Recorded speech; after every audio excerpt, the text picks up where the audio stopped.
မင်္ဂလာပါ mechanical student channel လေးကကြိုဆိုလိုက်ပါတယ်ကျွန်တော်ရဲ့ channel လေးကစက်မှုပညာရေးနဲ့ပတ်သက်တဲ့ကျောင်းရပူပူတာပညာရေးကိုလည်းတင်ဆက်ပေးနေတဲ့ channel လေးပဲဖြစ်ပါတယ်ဒီချိန်ကစက်မှုပညာရေးကိုစိတ်ပါဝင်လာတဲ့လေးလာပြီးတဲ့ဒီကြောင့်ကျွန်တော် channel ကို subscribe လုပ်ထားပြီးတော့နောက်တော့ဆောင်ပေးရတယ်ဒီဗီဒီယိုလေးကမိတ်ဆွေတို့ကြည့်ရတာအလွန်အကျိုးရှိစေမယ့်ဗီဒီယိုလေးတစ်ခုဖြစ်နေတာကျွန်တော်ပြောရပါတယ်မိတ်ဆွေတို့ကျွန်တော်တို့ကအင်ဂျင်ဆိုရင်ဆိုင်ကယ်ကားမီးစက်အင်ဂျင်လောက်ထိမြင်ဦးကြတာများပါတယ်ခုလိုအင်ဂျင်အကြီးကြီးတွေကတော့ကျွန်တော်တို့နဲ့အလွန်အလန့်ဝေးပါတယ်ခုမြင်နေရတဲ့အင်ဂျင်အားဆိုရင်3တက်တိုက်နီးပါးရှိပြီးကမ္ဘာအထမမြောက်အကြီးဆုံးအင်ဂျင်ပဲဖြစ်ပါတယ်ထို့သောအင်ဂျင်များကိုကမ္ဘာပေါ်မှာတော့ပင်လယ်ရေကြောင်းသင်္ဘောအင်ဂျင်တွေအနေနဲ့ရောလျှက်စစ်တာထုတ်လုပ်ဖို့အတွက်ရောအသုံးပြုကြပါတယ်ဟုတ်ပါတယ်ဒီအင်ဂျင်ကြီးတွေကိုလျှက်စစ်တာထုတ်လုပ်ဖို့အတွက်ကျွန်တော်မြန်မာနိုင်ငံမှာလည်းအသုံးပြုပါတယ်ခုလိုအင်ဂျင်အကြီးတစ်လုံးဆိုရင်မြို့နယ်တစ်ခုကိုကောင်းကောင်းမီးပေးနိုင်ပါတယ်ဒီအင်ဂျင်အကြီးတွေအတွက်အသုံးပြုတဲ့လောင်စာကတော့ gas ပဲဖြစ်ပါတယ်စီနဲ့သာမောင်းနေရမယ်ဆိုရင်ခုခေတ်စီသေးနဲ့မလွယ်လှပါဘူးခုမြင်နေရတာကတော့အင်ဂျင်အပေါ်ဆုံးတက်ပါအင်ဂျင်အသေးတွေလိုပဲအပေါ်ဘက်မှာတော့ cylinder head တွေ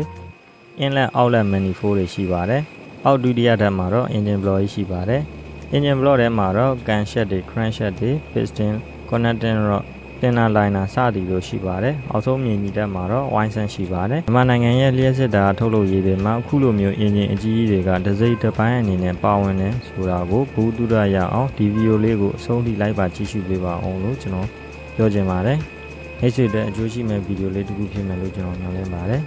ခုလိုမျိုးအကျိုးရှိစေမဲ့စက်မှုပညာရေးနဲ့ပတ်သက်တဲ့အကြောင်းအရာဘူးတူရများကိုပုံမှန်ဝင်ရတင်ဆက်ပေးနေရမှုလို့ကျွန်တော်ရဲ့ channel လေးကို subscribe လုပ်ထားပေးဖို့ထပ်မံတောင်းဆိုပါရစေခင်ဗျာဒါဆိုရင်နောက်ဗီဒီယိုမှာပြန်လည်ဆုံတွေ့ပါဦးမယ်ခင်ဗျာ